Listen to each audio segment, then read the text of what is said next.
You know, we've been doing this channel long enough that I think we've gotten to a point where we can start revisiting some of the older tests we've done. True, man. Especially lately, we've been blown through just about everything. Padded gambeson, the riveted mail, the mild steel, cold rolled steel, hardened steel.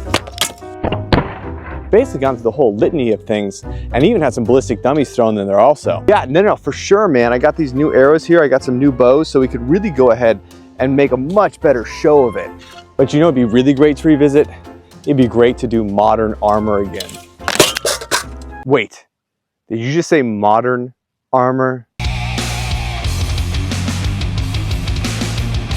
What, modern armor? Don't say it again.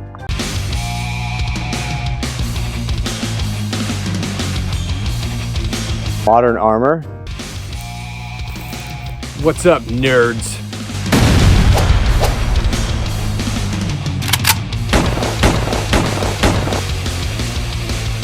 Heard you geeks need some armor that actually exists in this century. Did you invite him? No, I didn't invite him. Even I hate this guy. Also, hold on. That was a super cool intro. Where is my super cool intro?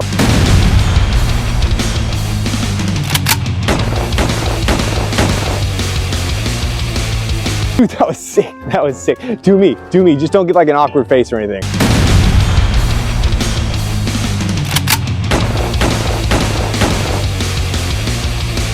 Back to it, yes, we need some modern armor. We've done something kind of similar in the past, but we really want to try and revisit it, put it all together and just use the bows, have different types of arrows, different types of heavyweight bows, different cultures, so recurve, flatbow, longbow, things like that. Bro, what you gonna do if I have a gun?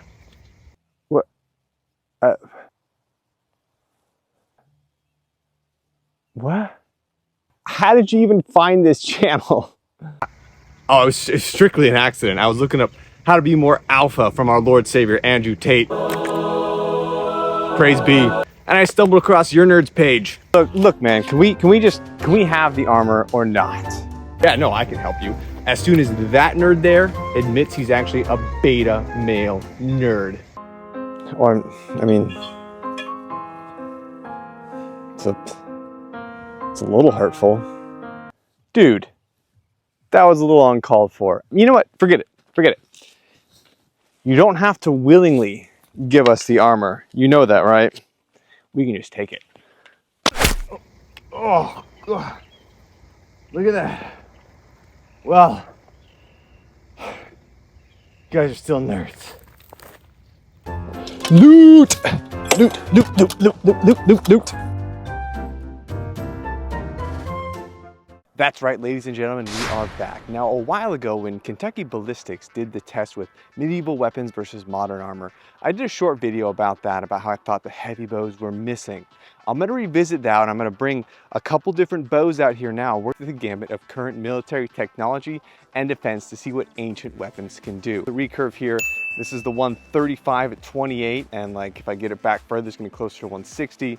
I have the heavy duty war bows here, the flat bow.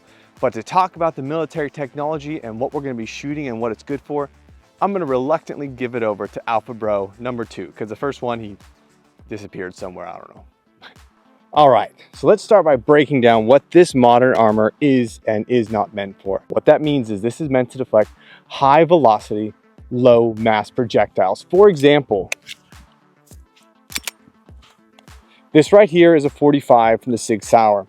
You can see it's about 230 grains. The SIG itself, this is a 1911, shoots it at a velocity of about 180 feet per second. Now, a little bit above the rating for that, but it goes up to a 44. However, it's gonna be very different from what a warbow is.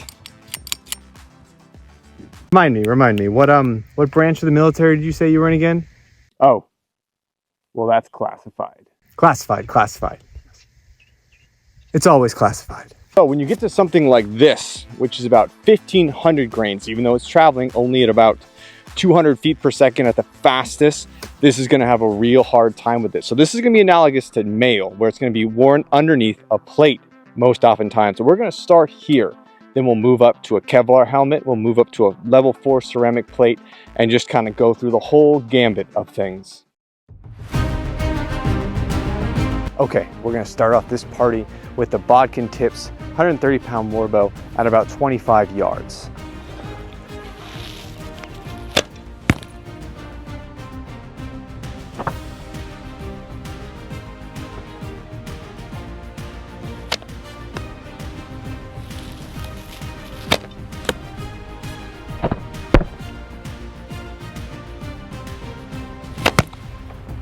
So that is a great example of why you want to layer things, just like with the ancient times when you had the mail and the plate underneath it. If you just have the 3A, even if it's 3A plus, I don't think it's going to do much against a heavy bow, so you're going to need to add plate to it. And in case you were curious if it dulled the arrow tips, I took a little bit of the edge off right there on this one, a bit more. This one still is quite sharp, so it didn't really even do much to kind of dull it as it passed through. Next, we got ourselves a Kevlar ballistic helmet. The point of this thing is redirect. A straight shot from a high caliber round is gonna go through, but the idea is that the shape of it's gonna help it loop around a little bit. So what we're gonna see is if a warbow with a high mass projectile and a tapered point is gonna actually be able to make it through this helmet. So for the 130 against the Kevlar helmet, just so you guys know, I really only have one camera out here. So I'm gonna get a close-up shot of this, not a distance shot. I don't wanna miss it and destroy an arrow because most likely it'll break. So I want to get a good one right away. So I'll kind of cut myself shooting and the arrow. It's gonna be two separate shots, but just trust me, it's gonna be from about this distance.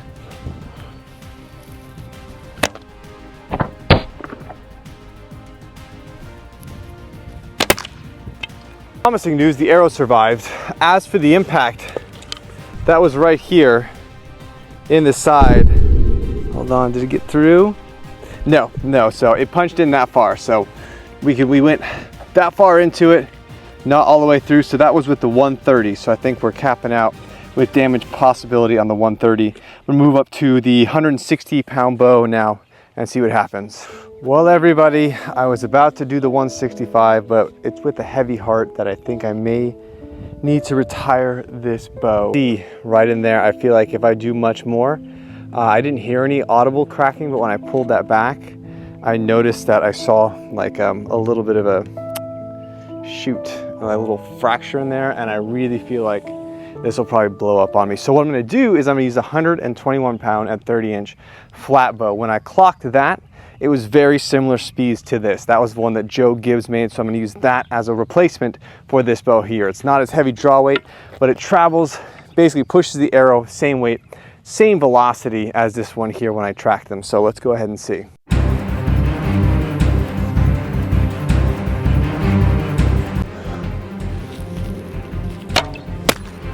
It does shoot a little bit higher, by the way.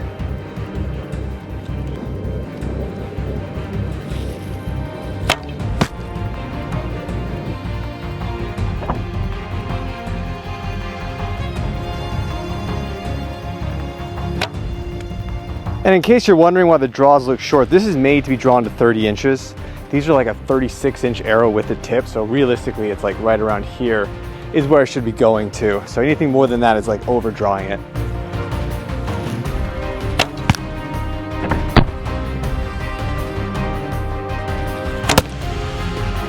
So with the flat bow, we had about the same results against it. Now I'm gonna do one against the helmet here, and I'm gonna try and sacrifice one of my better, sharper arrows that are newer, travel faster, to see if I can get any better results.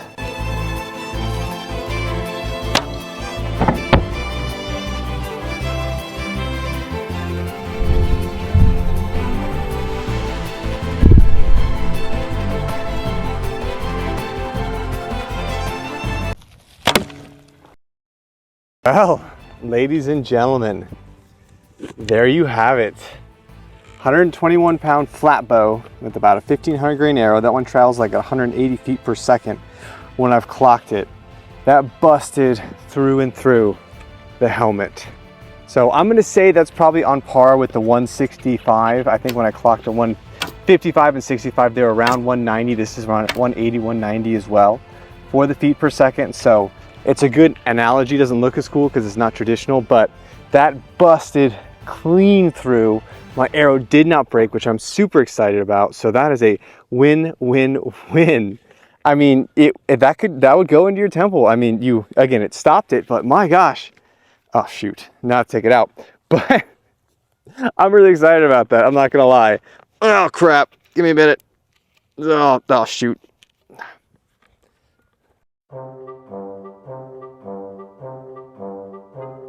Hello ladies and gentlemen, boys and girls, nerd and nerdettes. We are taking a moment out of our video today because I'm going to teach you the proper way to hunt an alpha bro.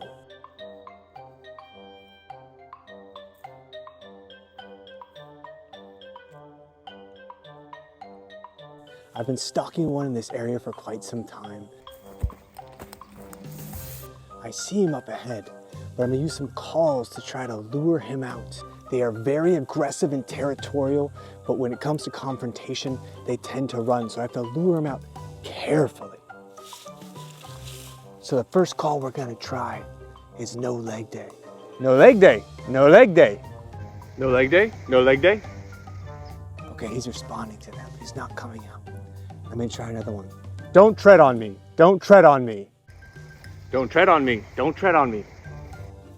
Oh, that got him excited. Now I'm gonna try the most effective guaranteed call. So have your bow ready before you use this call. Come at me, bro. Oh, heck no, come at me, bro. Oh, there he is. Really? Again? You're still a bunch of nerds.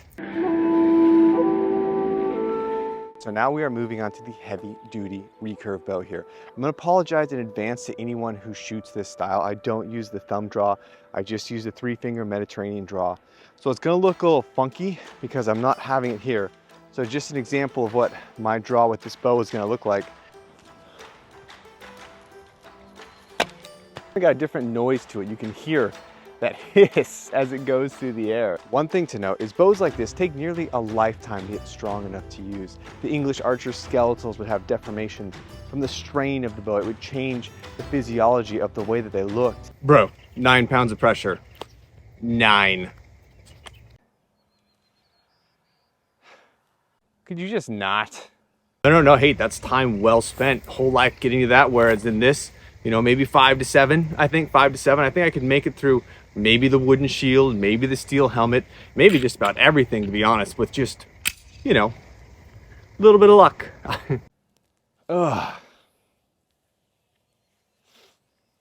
Not really my normal style, and I'm putting it on the inside as opposed to the outside. Don't have the thumb ring, so I can't get it as deep, but we'll still try it here from about 25 yards, and then I'll go up against the helmet also to see how that does. So, I mean, it's so fast, even though I'm not properly utilizing as best as it can be, but I'll try and do my best.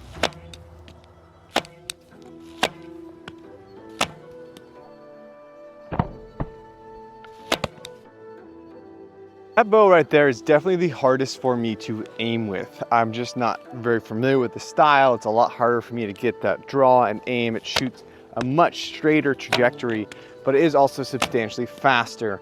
Just in visualizing how I can see it. It also went the deepest in of all of them as well. The other ones didn't go quite as deep into the target and the dummy. This one was basically through the modern armor all the way into the dummy, basically to this point here. Shoot faster with the same mass of arrow, so it's moving quicker and it's hitting harder. So it is a superior bow, certainly, but now I want to try one against the ballistic helmet also. Okay, so now as opposed to the flatbow where I hit right here and it punched all the way through, I don't want to go square here because I don't want to break the arrow if I can, just the deflection. I'm going to try to come down more of a top angle as if you're shooting down on someone, just because I want to try and get a good shot right in here and minimize the chance of me destroying an arrow. Because if I hit it to the side here, it's going to do its job and deflect. So I want to come straight in here and see what the recurve can do.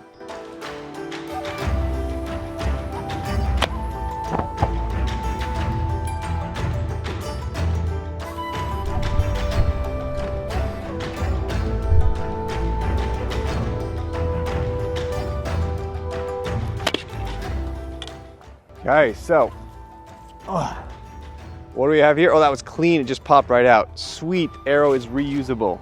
That went in and through, whoops, less bounce. And that poked through about maybe the same, even a little more. I think that's a more stable spot, to be honest. But if you can see that punch through here into it, about a good, maybe almost ½ inch. So I'd say it's about a ½ inch through right there. So that again is stopping it, but with that tapered bodkin point, hitting with such speed and the mass of the projectile, it's really just doing a great job busting into this helmet. So I'm sorry, this is just so cool to me. Last time I did this test, I didn't have probably the strength or the capacity or the arrows, and these results are so much better. Not expect that to happen. Oh shoot. Okay, I'm gonna need something to pull it out again. And lastly, of course, we have level 4 ceramic plate. Now, I would be willing to bet my life on the fact that that silly archer is gonna make no damage to this thing at all. This one looks a little beat up, so I'm taking the one from here that's basically brand new. We're gonna see what happens to those silly little wooden arrows. All right, for the level 4 plate, I have 2 arrows I'm willing to sacrifice to the algorithm gods. These are gonna be close up, slow-mo, because again, I just have the one camera, so I wanna try and see what happens. So it'll probably be from behind the shoulder, see the impact.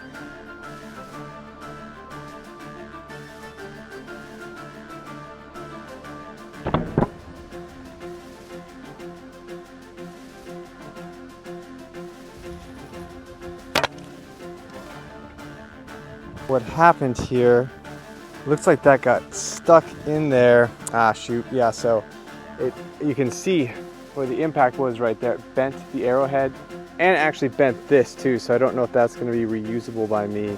Maybe I can try to hammer it out. But let's see here. The impact was right here. I can feel it get made, or like the line it made where I think it hit right down here. Scratched up into it a little bit and then rested up top here. So that's definitely not getting through that at all.